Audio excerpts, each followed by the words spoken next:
ассалому алайкум шунавандаҳои гиромӣ. гуфторамонро аз силсилаи хониши адабӣ оғоз менамоем.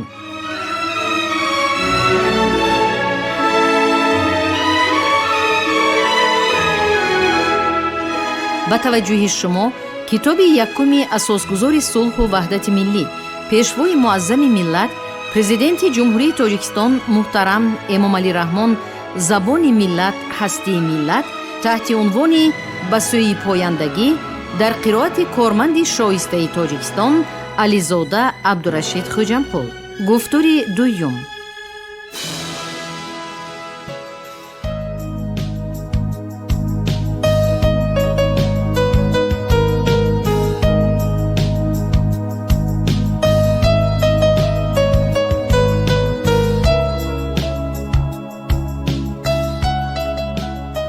بنابراین لازم بود که پیش از همه سطح دانش تاریخی و سیاسی و فرهنگی مردم بلندتر برداشته شود. اکنون از فیض استقلالیت ما امکان پیدا کردیم که آموزش و تحقیق تاریخ، زبان و فرهنگ خود را بدون بیم رنجش دوستان و به آرایش‌های دروغین که تاریخ ما اصلاً به آنها نیازی ندارد انجام دهیم. با این مقصد پس از فرونشاندن آتش جنگ داخلی ما کمر به اقدامات عملی بسته در اندک زمان جشن‌های یک سلسله شاعران و ادیبان برجسته گذشته و معاصر، سنه‌های مهم تاریخی و دینی و یادبود اربابان برجسته سیاسی و دولتی سده 20 خود را در سطح ملی و بین المللی تجلیل نمودیم. نظر به نقش مهم شعر و ادب در حیات اجتماعی و فرهنگی مردم تاجیک و جایگاه بلند آن در ادبیات جهانی تصمیم گرفته شد که شاهکارهای نثر و نظم این ادبیات کم نظیر در 50 جلد تهیه و برای استفاده عموم پیشکش کردند.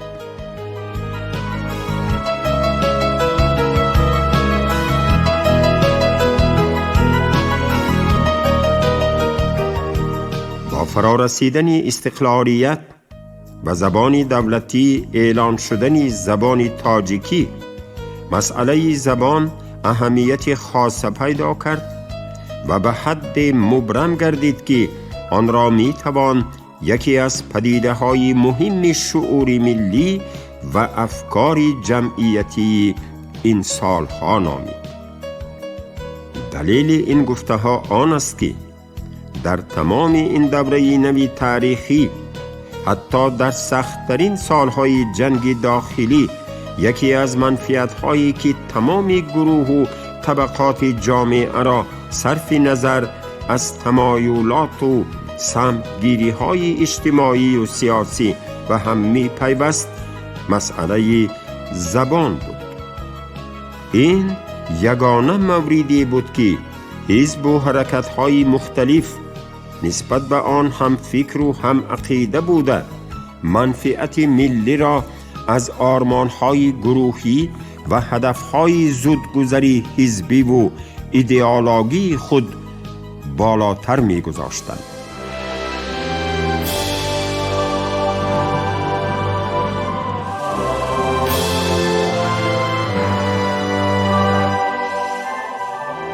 این مثال امیدبخش به نظر ما یکی از عامل‌هایی گردید که سپس در تأمین صلح و وحدت ملی در تاجیکستان نقش مهم داشت.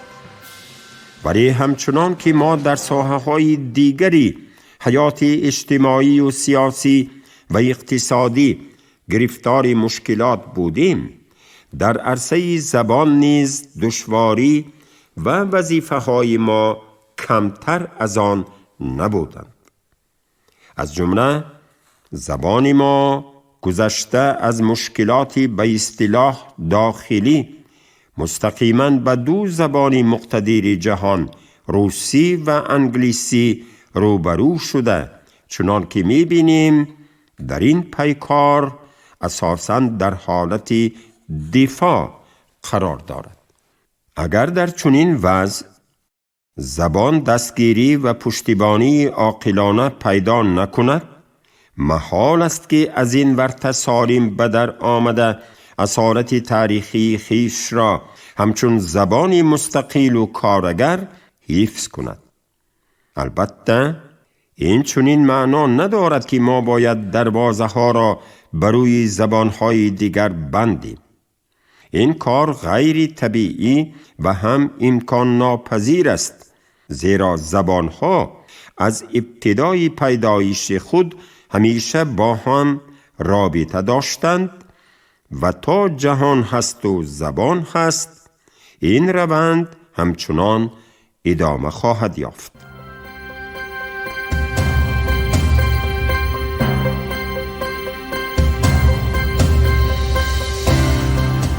از این حقیقتی بی بحث عیان است که فرضیه و یا نظریه ساختن درباره نژادی پاک و یا زبانی پاک تا چی اندازه بی پایه است. بنابراین صاحب نظرانی رشته های گوناگون زبان هنگام تحقیق و تنظیم ارتباط زبان تاجیکی با زبانهای دیگر باید این حقیقت تاریخی و معیار و اصول علمی زبانشناسی معاصر را به نظر گرفته ضرورتها را از سهلنگاری‌ها جدا نمایند. برای حل مشکلات پیش آمده در این جاده به نظر ما قبل از همه باید به تاریخ زبان خود روی آورده از تجربه های آن در چنین موردها استفاده بریم، زیرا شک و شبهه نیست که زبان ما در طول تاریخ چنین حادثه ها را بسیار دیده و از سر گذرانیده است. حتی در تاریخ نو خویش یعنی در قرن 20 نیز چنین حادثه ها را پس سر کرده است.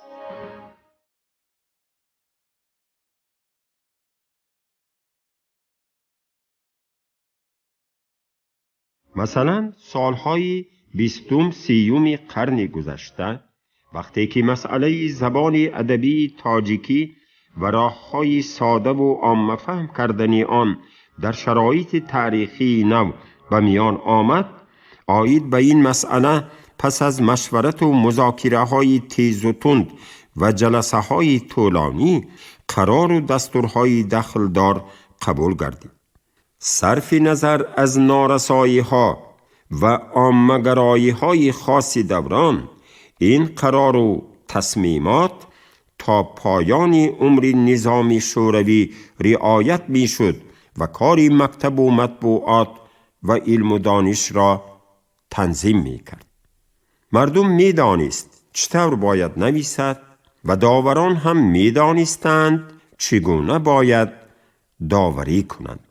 علاوه بر این زندگی نامه زبان ما سرشار از مثالهای درخشان درباره محبت به وطن، احترام به زبان و فرهنگ ملی و قهرمانی و جانبازی ها در راه دفاع از استقلال سرزمین و دولت خویش است که امروز برای درک موقع خود در جامعه جهانی خودشناسی و خودآگاهی و کار و خدمت صادقانه به وطن برای ما درس عبرتند.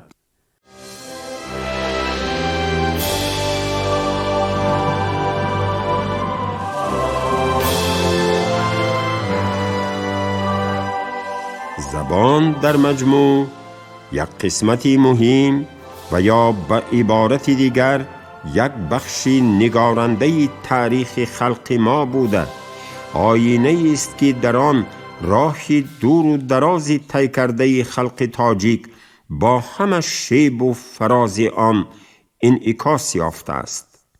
از مطالعه آن ما درباره بسیار جنبه ها و مسئله های مهم حیات گذشتگان خویش اطلاع به دست می آوریم که حتی تاریخ نگاران به آنها کمتر توجه کردند.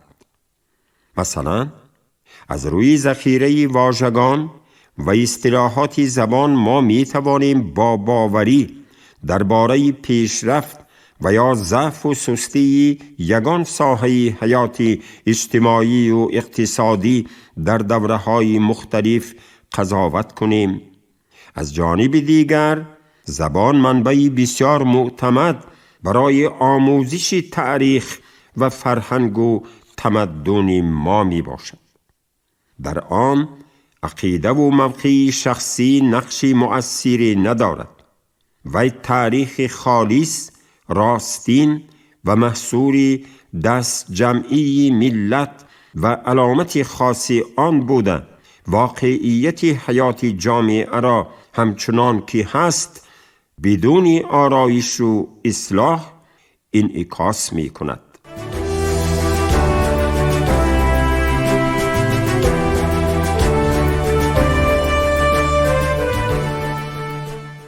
البته اشخاصی جداگانه در تکمیل و افزایش ذخیره لغوی آن سهمی بیشتر می‌گیرند، ولی این یگانه موردی است که مؤلفان بدون حق قلم آفریده های خود را به زبان مادری خویش می‌بخشند. زبان هم که داوری ماهر و سختگیر است، تنها کارآمدترین و برگزیده ترین آنها را در خزینه خود جای داده سپس در استفاده عموم قرار می دهد. زبان ما با استقلال وطن ما پیوند ناگسستنی دارد. یعنی وقتی که وطن ما آزاد و مستقل بوده است، زبان ما هم شکوفا و استقلال داشته است و برعکس گذشته از این، از همان ابتدای پیدایش زبان یکی از عوامل و انگیزه های اساسی جنبش های استقلال خواهی و وطن پرستی بود. برای نیاگان ما مفهوم وطن و زبان همیشه هم معنا بوده است. تاریخی دولتداری آریایی نشان می دهد که دولت‌های باستانی ما همیشه کوشش و جهد و جدل می کردند که برای استوار ساختن پایه‌های دولتداری و به وجود آوردن و مستحکم نمودن دولتداری ملی و وحدت و یگانگی از عنصر زبانی استفاده برده برای رشد و ترقی و گسترش زبان مادری خویش تدبیرهای مشخص اندیشند.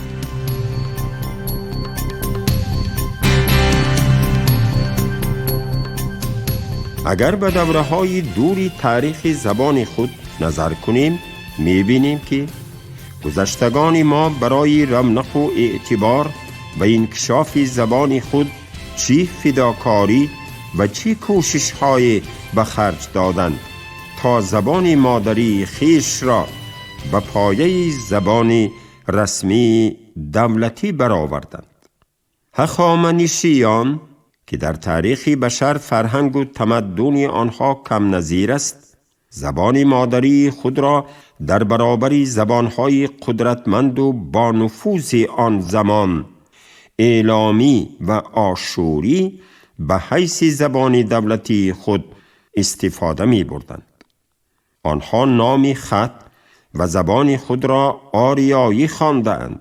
اینچنین دودمان کوشانیان هم آهسته آهسته از استفاده زبان یونانی دست کشیده زبان آریایی خویش را. کنیشک هم مثل داریوش زبان نوشته های خود را آریایی خوانده است، زبان یگانه و رسمی دولت پهناور خود قرار دادند. صفاریان سالهای 873-899 و سامانیان 899-999 از زبان همچون سلاح سیاسی در مقابل عرب برای کسب استقلال استفاده کرده باری نخست در خراسان و ماوراء النهر پرچم استقلال را برافراختند و سلاله و سلطنت‌های عظیمی را از خاندان‌های نجیبی محلی بنیاد نمودند. امیران وطن پرست و دانش پروری سامانی برای احیای میراث فرهنگی پیش از اسلامی خود نیز کوشش ها کرده آثار تاریخی و بدیعی و دینی و اخلاقی مؤلفان خودی و بیگانه عصر خویش را از زبان عربی ترجمه کرده حتی تلاش ورزیدند قرآن مجید را به تاجیکی، دری، فارسی برگردانند.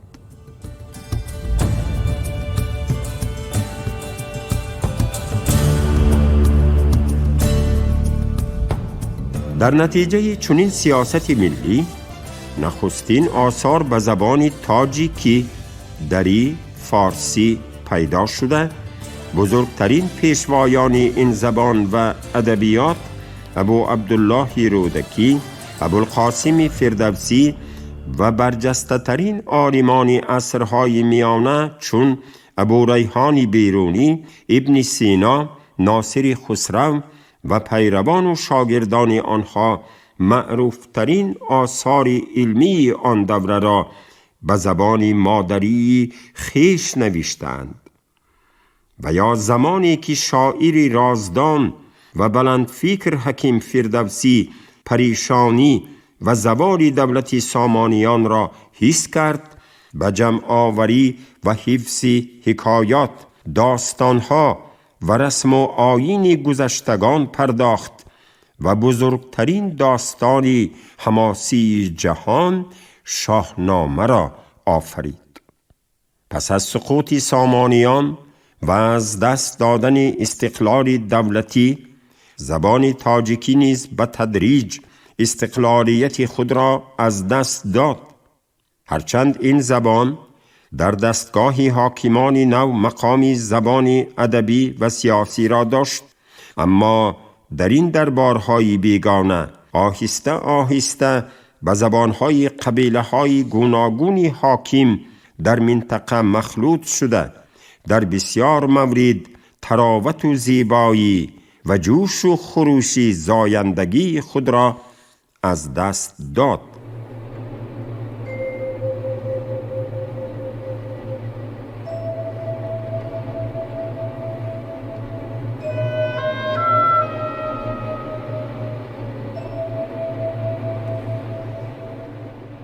به قول درستی بعضی دانشمندان معاصر، دیگر یعقوب لیثی نبود که گوید چیزی که من اندر نیابم چرا باید گفتن؟ ولی گذشت زمان نشان داد که هیچ امیر و حاکم در هیچ دور و زمان نتوانست روح استقلال طلبی و عشق و محبت تاجیکان را نسبت به زبان مادریشان خللدار کند. حتی امروز بی مبالغه گفته می توانیم که جنبش آزادخواهی آخر سالهای 80 عصر 20 نیز در تاجیکستان محض از طلب آزادی و استقلال زبان آغاز گردیده بود. یکی از ویژگی‌های اصلی بسیار مهم زبان ما خاصیت به هم آوری و یا وحدت آفری آن است. این خصوصیت سپس در تشکل آن به عنوان یک زبان عمومی برای مردم ایرانی تبار نقش مؤثر بازید. طور اشاره کردیم در زمان غلبه عرب در سرزمین وسیع ایران و خراسان و ورارود، عربها بعد تصرف آن را به زبان خود ماوراء النهر یعنی کشوری آن سوی رود آمو گفتند. مردم به لهجه ها و زبانهای گوناگونی محلی ایرانی گفتگو می کردند.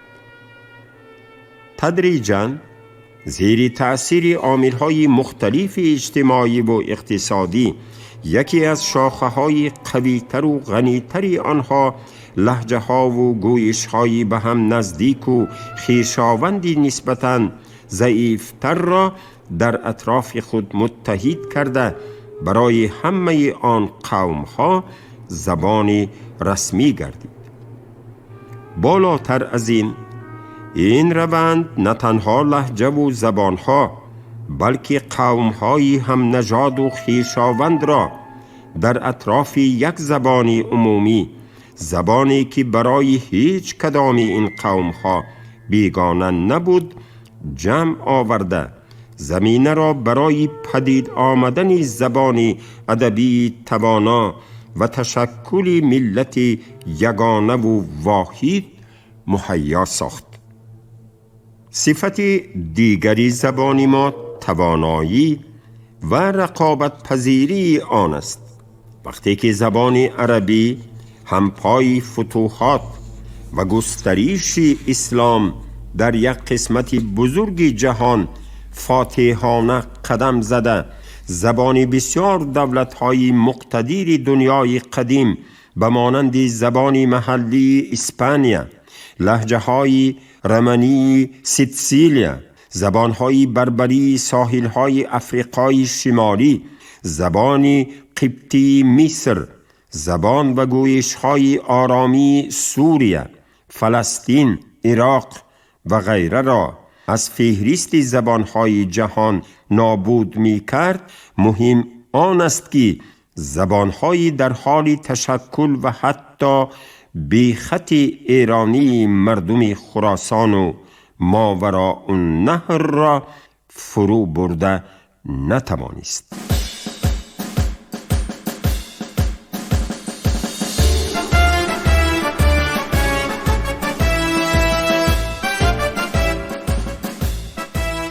به عبارت دیگر، در میان ملت‌های زیاد مطیع عرب ما یگانه مردمی بودیم که زبان خود را حفظ کرده از استقلال ادبی محروم نمانده ایم، ولی در عین زمان استفاده وسیع زبان عربی باعث پدید آمدن یک عنعنه نوی زبانی گردید.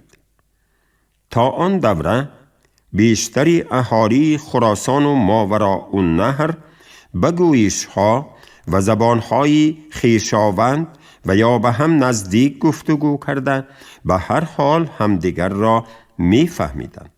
اما با آمدن زبان عربی این آرامش زبانی برهم خورد. به این سرزمین‌ها زبانی بیگانه آمد که نسبت به زبان‌های محلی که به سبب‌های بیشتر سیاسی هیچ کدام آنها هنوز به سطح زبان عمومی نرسیده بود، زبانی قوی‌تر و از نظر رسمیات زبان سیاست و دین و آیین نو بود. گروه از روی سیاست و تجارت تعداد زیاد خادمان و مأموران دفتر و دیوان خلافت برای دریافت معاش و عده هم برای دانش اندوزی و غیره زبان عربی را در برابر زبان مادری خیش از بر می کردند. در نتیجه یک حالت دو زبانی در جامعه مخصوصاً در شهرهای کلان پیدا شد. با وجود این همه برای عامه وسیع مردمان خراسان و ماوراءالنهر و دیگر مناطق ایران که دین مبین اسلام را نسبتاً به آسانی قبول کرده بودند، زبان عربی زبانی بیگانه باقی ماند و هرگز به حیث زبان عمومی پذیرفته نشد.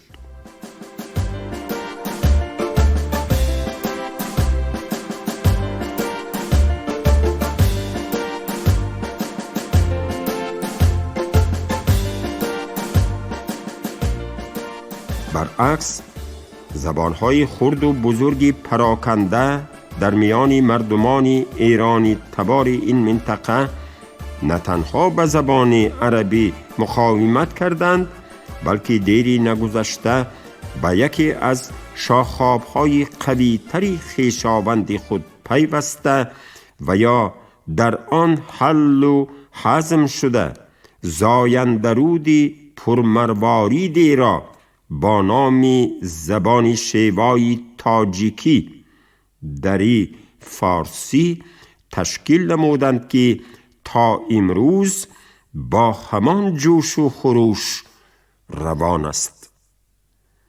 سپس در طول 100 سالهای من بعده نچندان مساعد و گاه نهایت فاجعه بار، صاحبان این زبان یکی از غنی ترین ادبیات، شیواترین شعرها و طولانی ترین حماسه ملی جهان را آفریدند.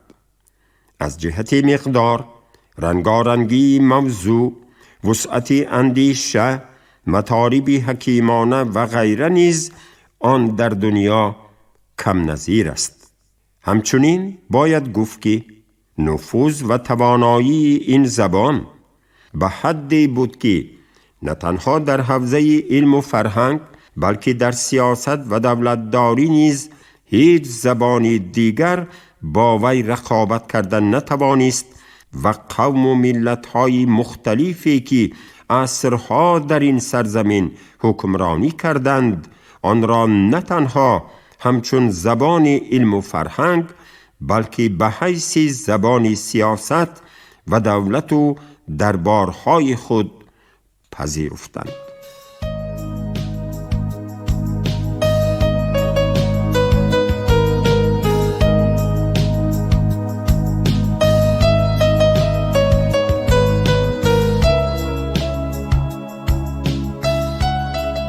گذشته از این، مردم شکست خورده ولی تسلیم نشده ما نه تنها زبان خود را حفظ کرد بلکه 100 سال از غلبه عرب نگذشته جنبش ضد خلافت و استقلال خواهی مشهور به شعوبیه را میانه‌های عصر هشتم پیریزی کرده مقابل ظلم و فشار معنوی عرب بر عجم برخاستند.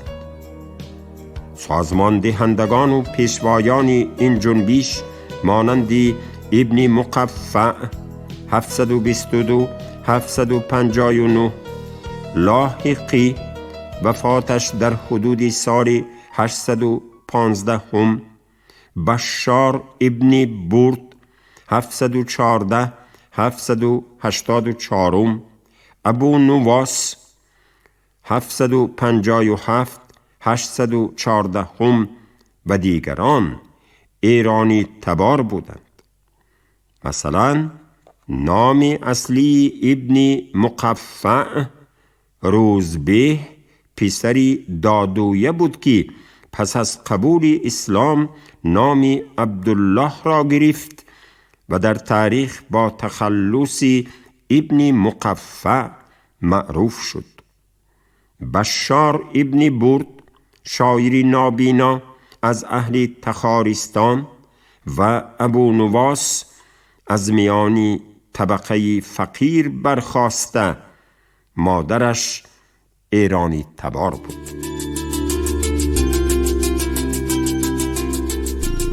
شما گفتار دویم را از روی کتاب یکم اساسگذار صلح و وحدت ملی پیشوای معظم ملت پرزیدنت جمهوری تاجیکستان محترم امام علی رحمان زبان ملت هستی ملت تحت عنوان بسیوی پایندگی در قرائت کارمند شایسته تاجیکستان علیزاده عبدالرشید خوجمقل شنیدید.